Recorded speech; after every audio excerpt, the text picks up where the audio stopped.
में स्वयंभू मनु और शतरूपा की जो कन्याएं थी, देहूति, आकृति और प्रसूति, इसकी चर्चा आपने सुनी थी। राजेंद्र दो पुत्र भी थे इनके, प्रिय व्रतो उत्तान पादो शतरूपा पते सुतौ वासुदेवस्य कलया रक्षायाम् अजगतः स्थितौ। दो पुत्र थे, प्रियव्रत और उत्तानपाद।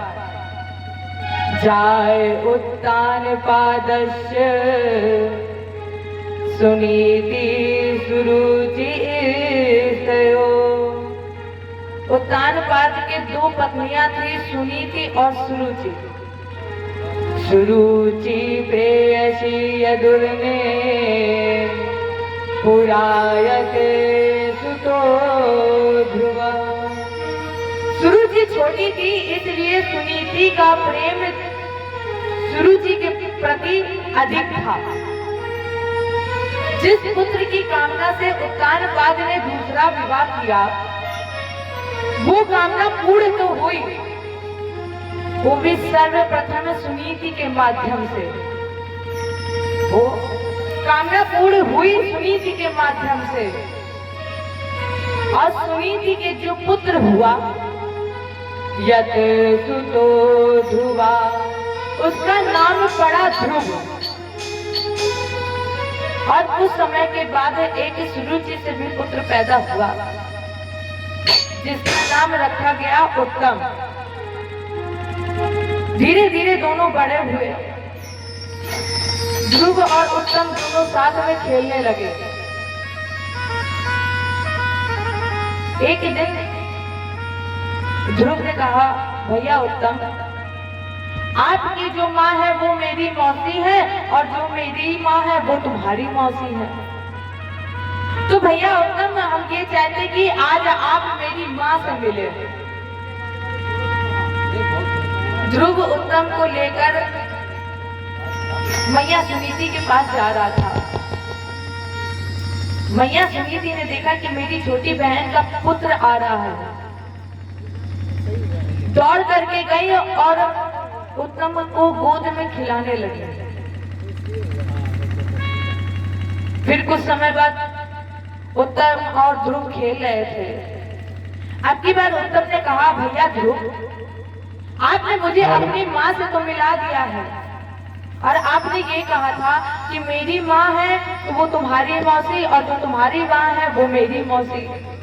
तो भैया ध्रुव, आज हम चाहते हैं कि आप मेरी माँ से मिले, मेरे पिता से मिले। और जिस समय ध्रुव मिलने के लिए गए अपने पिता से, उस समय ध्रुव की उम्र केवल 5 वर्ष की थी। 5 वर्ष का जब ध्रुव भयो, और खेलत खेलत पितु ढिंग गयो।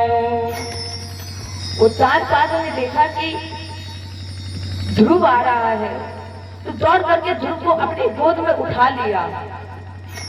अब जब उत्तानपाद अपने बेटे ध्रुव को लाल लड़ा रहे थे, प्यार कर रहे थे, तो उत्तम वहीं बैठ करके रोने लगा। उत्तम के रोने की आवाज सुरुचि के कान में पड़ी। सुरुचि दौड़ करके आई तो उसने देखा कि मेरी शौक का पुत्र मेरे पति की गोद में खेल रहा है, और यही अगर इसी तरह आता रहा, खेलता रहा, तो जिस कामना के लिए मैंने ना चाहते हुए भी उत्तानपाद से विवाह किया, तो वो कामना कहीं अधूरी ना रह जाए। राजेंद्र, एक बात हमेशा याद रखना, जब कोई कम उम्र की युवा लड़की अपने से वृद्ध पुरुष से विवाह करती है, तो उसका एक लक्ष्य होता है, केवल पिता की संपत्ति की मेरे बेटे को मिल जाए। तो सुरुचि न चाहते हुए भी उत्तानपाद से विवाह की कि जितना भी धन है, ये तो राजा है, तो राज गद्दी भी मेरे पुत्र को मिल जाएगी। और अगर इसी तरह मेरी स्वाद का पुत्र ध्रुव आता रहा, अपने पिता की गोद में बैठता रहा, खेलता रहा, तो कहीं मेरे पुत्र से ये अधिकार ना छीन लिया जाए। तो सूर्य जी ने ध्रुव की पकड़ी बाह और कहा, अरे ध्रुव, तेरे भाग्य में पिता की गोद में बैठने का अधिकार नहीं है। बैठन को नब गोद जो लिखा होत तो कर, तो सुनीति के गर्भ से काहे को ले तो जन्म। अरे ध्रुव, अगर तेरे भाग्य में मेरे पिता की अपने पिता की गोद में बैठना लिखा होता तो तू उस अभागी ने सुनीति की कोख से जन्म नहीं लेता। और ध्रुव, अगर तुम्हें पिता की गोद चाहिए है, अगर तुम्हें राजा की आकांक्षा है, तो गर्भे त्वं साध्यात्मानं यदिच्छसि नपाशनम्। अरे ध्रुव, अगर तुम्हें राजा बनने की आकांक्षा है तो ध्रुव त्याग दो ये शरीर, और ये शरीर त्याग करके मेरी कोख से जन्म लो। और जब तुम मेरी कोख से जन्म लोगे तो तुम्हें पिता की गोद में मिलेगी और राज्य की आकांक्षा है वो भी पूर्ण हो जाएगी, पिता का सिंहासन मिल जाएगा। और इतना कहा, सूर्य जी ने पकड़ी बाह और ध्रुव को धक्का मारकर निकाल दिया, भगा दिया। अब ध्रुव अपमानित होकर ऐसे चला है जैसे कल अनाज किसी से चोट खा करके भागता है। आज ध्रुव इसी तरह भाग करे हुए चल पड़े। मातु सपत्न्यः साधुरुक्ति विद्धा अशशन्न रुषाम दंडहतो यथा हि हित्वा मृतन्तं पितरं सन्निवाचम् अजगाम मातो प्ररुदन सकाशम्। मातु सपत्न्या, अब अपनी माँ से मिलने के लिए ध्रुव उसी काले नाग की तरह चले हैं। नेत्र से गर्म गर्म आंसू बह रहे हैं। कभी ध्रुव दाएं गिरता है तो कभी ध्रुव बाएं गिरता है। सारा शरीर धूल विसृत हो गया है ध्रुव का। और आवाज लगाई, माँ। सुनीति बाहर आई, ध्रुव को उठाने के लिए आगे बढ़ी तो ध्रुव 2 कदम पीछे हो गया। ध्रुव ने कहा, माँ मैं तुम्हारी गोद में आऊंगा, लेकिन कुछ मेरे प्रश्न हैं, आप पहले उनका उत्तर दे दीजिए, फिर मैं आपकी गोद में आऊंगा। सुनीति ने कहा, पूछो बेटा। अरे बेटे का काम होता है कि माँ से प्रश्न करे और माँ उन प्रश्नों का उत्तर दे। ध्रुव, क्या प्रश्न है तुम्हारे, पूछो मैं बताऊंगी। ध्रुव ने कहा, माँ क्या मेरे पिता उत्तानपाद नहीं है? सुनीति ने कहा कि ये तुमसे किसने कह दिया है? अरे ध्रुव, तुम्हारे पिता उत्तानपाद ही है। ध्रुव ने कहा, माँ जब मेरे पिता उत्तानपाद हैं तो मुझे पिता की गोद में बैठने का अधिकार क्यों नहीं है? क्यों मैं अपने पिता की गोद में बैठकर खेल नहीं सकता? माँ, आज से क्या कोई अपराध हो गया है जिसकी सजा मुझे भी मिल रही है? अगर मेरे पिता उत्तानपाद है तो मैं पिता की गोद में क्यों नहीं बैठ सकता? सुनीति जान गई कि आज मेरा छोटा पुत्र मेरी छोटी बहन के पास से आ रहा है। भैया ध्रुव, मैंने तुम्हें इसलिए पैदा नहीं किया है कि तुम अपने पिता की गोद में खेलो। ध्रुव, सत्यम सुरुच्याभिहितं भवान में अयद ध्रुवगाया उदरे ग्रहीता अनन्य में भावे निज धर्म भाविके। अरे ध्रुव, मेरी छोटी बहन सुरुचि ने सही ही तो कहा है कि तू मुझ जैसी अभागिन की कोख से जन्म लिए हो। लेकिन ध्रुव, मैंने तुम्हें इसलिए पैदा नहीं किया है कि तुम पिता की गोद में खेलो, और मैंने तुम्हें इसलिए भी पैदा नहीं किया है कि तुम पिता की दी हुई संपत्ति का भोग करो। ध्रुव ने कहा, मां, फिर पैदा ही क्यों किया है? सुनीति ने कहा कि तेरे जन्म में मेरा एक स्वार्थ था। ध्रुव ने कहा, मां, क्या मां भी स्वार्थी होती है? मैंने तो सुना है कि मां कभी स्वार्थी नहीं होती है। और अगर आप कह रही हैं कि मेरे जन्म में तेरा स्वार्थ था, तो मां फिर बताइए कि स्वार्थ क्या था? सुनीति ने कहा, बेटा, तेरे जन्म में मेरा स्वार्थ ये था कि तुम्हें जन्म देने के बाद मैं मां बन जाऊंगी। ध्रुव ने कहा, मां, फिर आप मां बन गई? अब तो मेरा जन्म हो गया है, अब आप मां बन गई। सुनीति ने कहा कि दुख तो इसी बात का है कि तेरे जन्म लेने के बाद भी मैं मां नहीं बन पाई।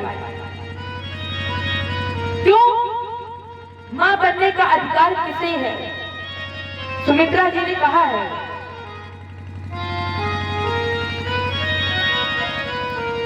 पुत्रवती युवती जग सोई, पुत्रवती युवती जग सोई, और रघुपति भगति जासु सुत होई, रघुपति भगति जासु सुत होई, रघुपति भगति जासु सुत होई।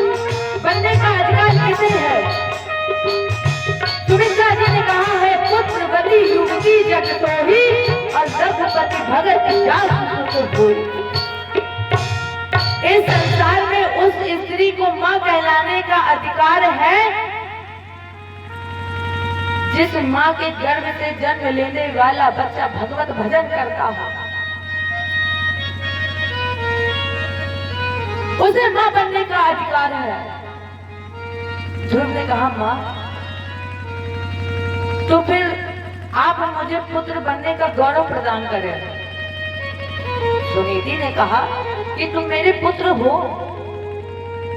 ध्रुव ने कहा, मां, अगर मेरे जन्म लेने के बाद तुम मां नहीं बनी, तो फिर मेरे जन्म लेने के बाद मैं आपका पुत्र नहीं बना। सुनीति ने कहा, बेटा, फिर पुत्र कैसे बनोगे? ध्रुव ने कहा, मां, सुन जननी सोई, सुते बड़ भागी, सुन जननी सोई, सुते बड़ भागी, सुन जननी सोई, सुते बड़ भागी, सुन जननी सोई, सुते बड़ भागी, जो कि तुम्हारे चरण अनुरागी, जो कि तुम्हारे चरण अनुरागी। इस संसार में वो पुत्र बड़ भागी है जिसे माता पिता की सेवा करने का गौरव प्राप्त हो। वो पुत्र बड़ भागी है जो अपनी माता पिता की सेवा करता है। इसलिए मां, मुझे आशीर्वाद प्रदान करिए। मैं भगवान की गोद में खेलना चाहता हूँ, मुझे आपका आशीर्वाद चाहिए।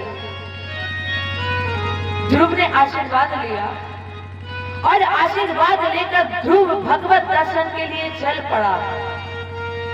आपने सुना होगा, तीर्थों का केंद्र ब्रह्मा जी की तपोस्थली, ब्रह्मा जी के द्वारा रचित सृष्टि का प्रथम मानव ब्रह्मावर्त विठूर, यहीं से ध्रुव चला है। और चलते चलते वंथा के जंगल में पहुंचा। इस भीषण जंगल में घूम रहा था। नारद जी ने देखा कि 5 वर्ष का बालक इतने घने जंगल में दौड़ करके आए। बोले, बेटा कहाँ जा रहे हो? नागुनाथ वमानम ते असम्मानम वापि पुत्रक लक्ष्यामः कुमारस्य। बेटा, अभी उम्र तुम्हारी केवल 5 वर्ष की है, कहाँ जा रहे हो? और तुम्हें मान अपमान की क्या चिंता है? अरे बेटा, अभी तो तुम्हारी उम्र खेलने कूदने की है। ध्रुव ने कहा, बाबा मैं भगवान से मिलने जा रहा हूँ। ध्रुव इतना निष्कपट था कि वो जानता ही नहीं था कि भगवान है क्या। सीधे सीधे बोल दिया कि मैं भगवान से मिलने जा रहा हूँ, भगवान के दर्शन करने के लिए जा रहा हूँ। नारद जी मुस्कुराए और बोले, बेटा भगवान से मिलना कोई खेल है? बेटा अभी तुम्हारी उम्र 5 वर्ष की है और तुम जिससे मिलने की चाहत रखते हो ना, उसके लिए तो लिखा गया है, कोटि जन्म मुनि यतन कराही अंत राम कही आवत नाही। एक बार अंत में जो राम कह देता है वो इस धराधाम पर दोबारा नहीं आता है। और तुम कह रहे हो कि मैं भगवान से मिलने जा रहा हूँ। अरे इतना भयंकर जंगल है, तुम्हें शेर सिंह सब खा जाएंगे। अरे लौट जाओ। ध्रुव ने कहा, बाबा मैंने आप जैसे संतों से ही सुना है, उसे मारने वाला मैंने जग में नहीं निहारा, जगत में जिसका जगत पिता रखवाला। बाबा मैं कहता डंके की चोट पर सुनहु कान लगाए लाला, हरि है 1000 हाथ वाला, हरि है 1000 हाथ वाला। और जब वो 1000 हाथ वाला है तो फिर बाबा जाको राके साइया मार सके ना कोई। गुरुजी सीधे सीधे एक बात। नारद जी बोले, हाँ बोलो। ध्रुव ने कहा, मन में है संकल्प यह जिसका कोई संकल्प नहीं, केवल एक विकल्प, ढूंढू मैं रघुवीर और जो नहीं दर्शन होंगे तो तजते में शरीर। गुरुजी अगर मुझे गोविंद का दर्शन नहीं होगा तो मैं अपना शरीर त्याग दूंगा।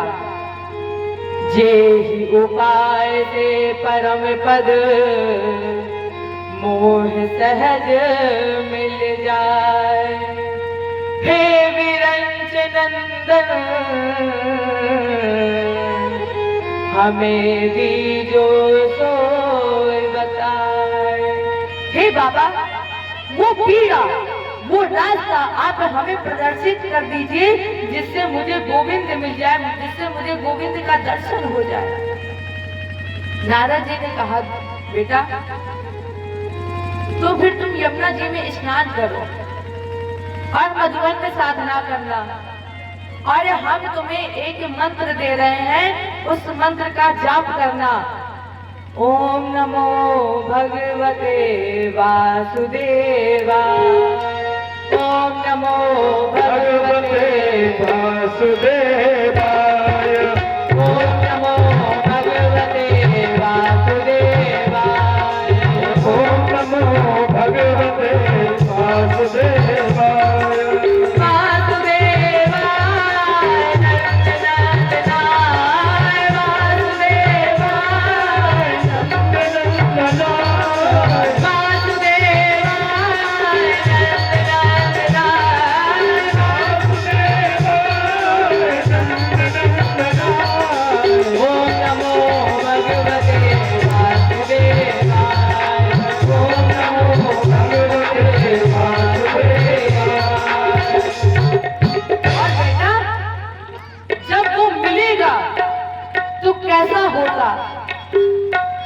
नारद जी ने भगवान के साकार रूप का वर्णन किया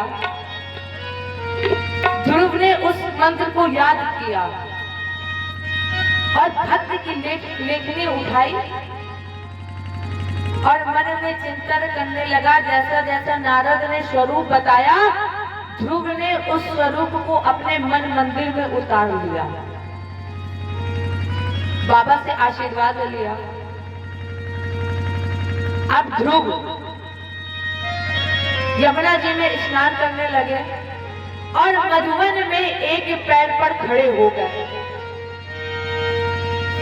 पहले 1 महीने ध्रुव ने 3 रात के बाद कहते के फल खाए, बेर के फल। 3 रात के बाद बेर और कहते के फल खाए। दूसरा महीना लगा तो ध्रुव ने 6 रात के बाद सूखे पत्ते खाए। तीसरा महीना लगा, 9 रात के बाद जल पिया। चौथा महीना लगा तो ध्रुव ने 12 रात के बाद एक बार मुंह खोला और लंबी श्वास ली।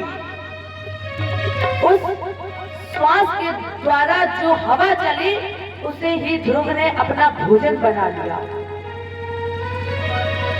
पांचवा महीना लगा, पंच प्राण वायु को जीत कर खष्टाचक चक्र का भेदन करके ध्रुव ने अपनी पंच प्राण वायु को द्वदन चक्र, जिसे हम आप आज्ञा चक्र भी कहते हैं, यहीं पर जा करके अपने पंच प्राण वायु को समाधिस्थ कर लिया।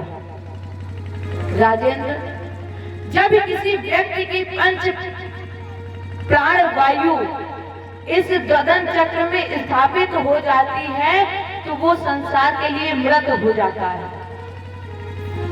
तो अब ध्रुव मर चुका है, श्वास बंद है, लेकिन जिसकी पंच प्राण वायु चढ़ी है वो देख भी सकता है और सुन भी सकता है।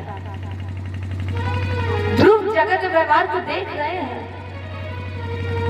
और जब ध्रुव की श्वास बंद हुई तो जगत की श्वास बंद हो गई, क्योंकि महाप्रलय में बचे न कोई, तब न नाश भक्त करे। भक्त तो अजन्मा अविनाशी है और जब भक्त की श्वास बंद हो गई तो सारे जगत की श्वास बंद हो गई, और जब सारे जगत की श्वास बंद हो गई तो देवता चिल्लाने लगे, प्रभु त्राहि माम। आज आपके भक्त की श्वास बंद है तो सारे जगत की श्वास बंद है। और जैसे ही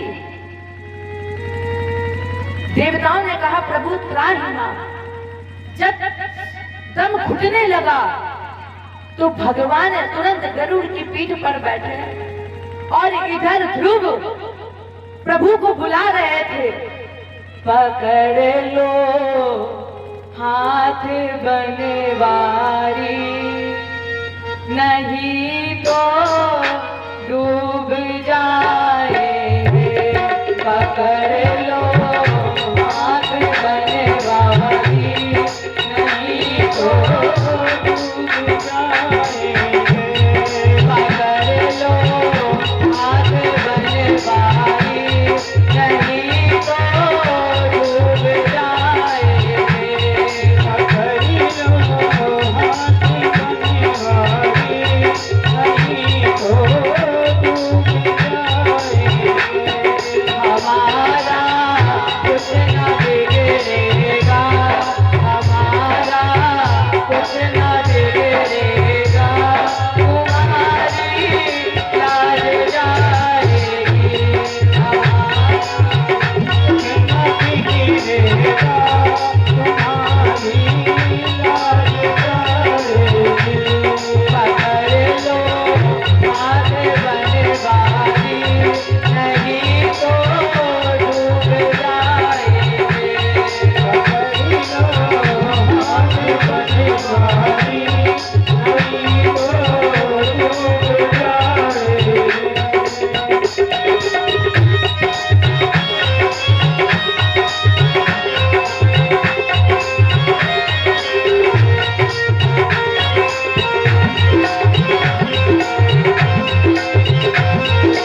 हमारे सर पे ये भारी,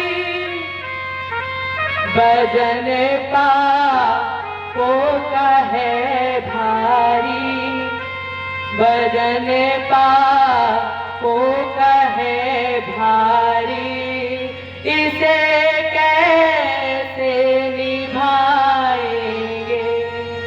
पकड़ लो हाथ बनवारी, नहीं तो डूब जाएंगे।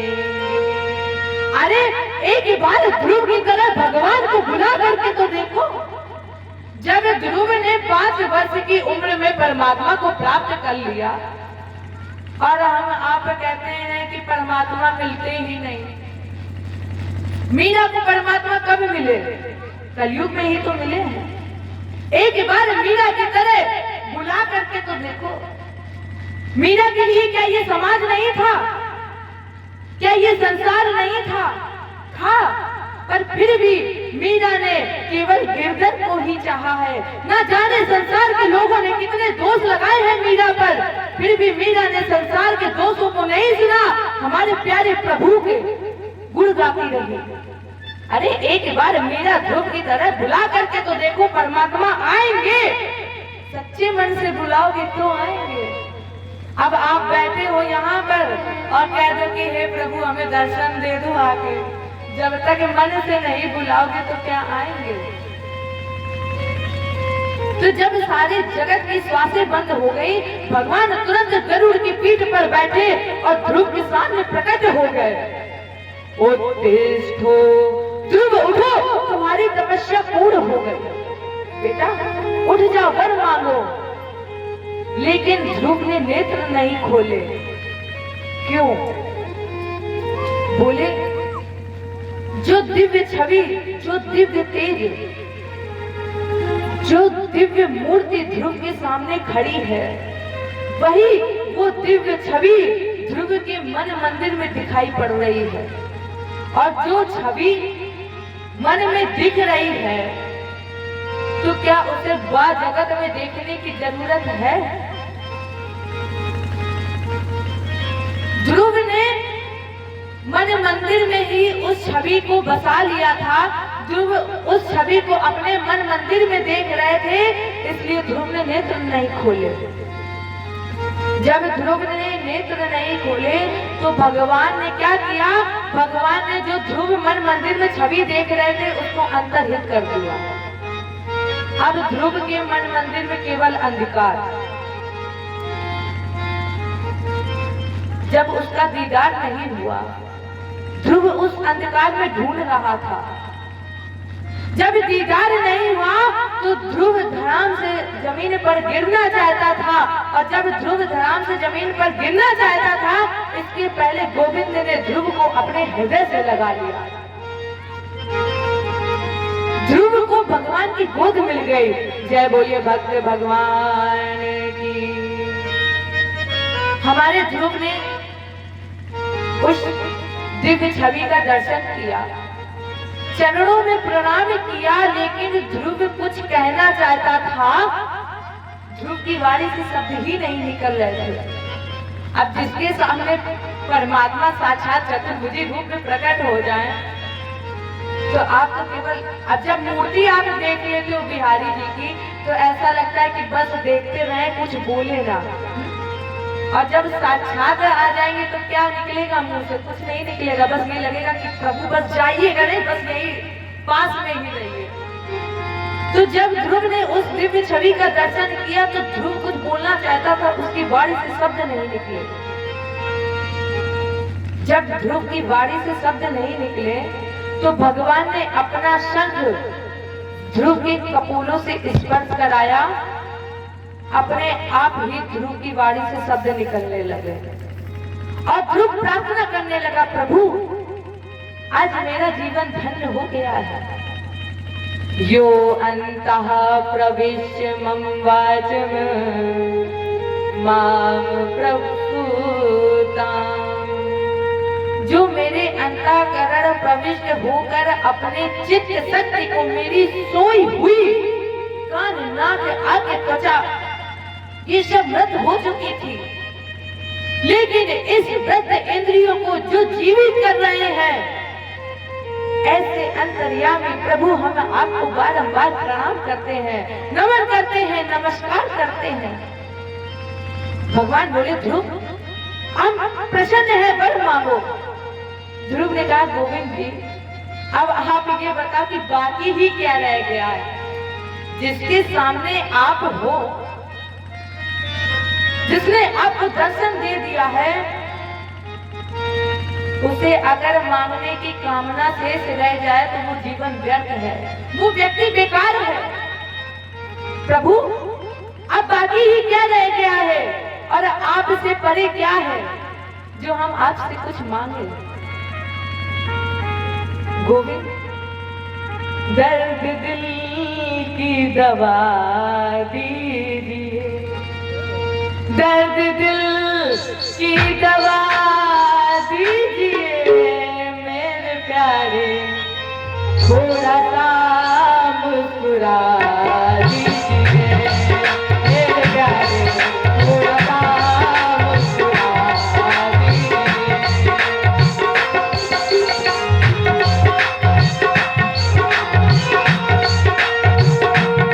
दर्द दिल की दवा दीजिए मेरे प्यारे, दर्द दिल की दवा दीजिए मेरे प्यारे, थोड़ा सा मुस्कुरा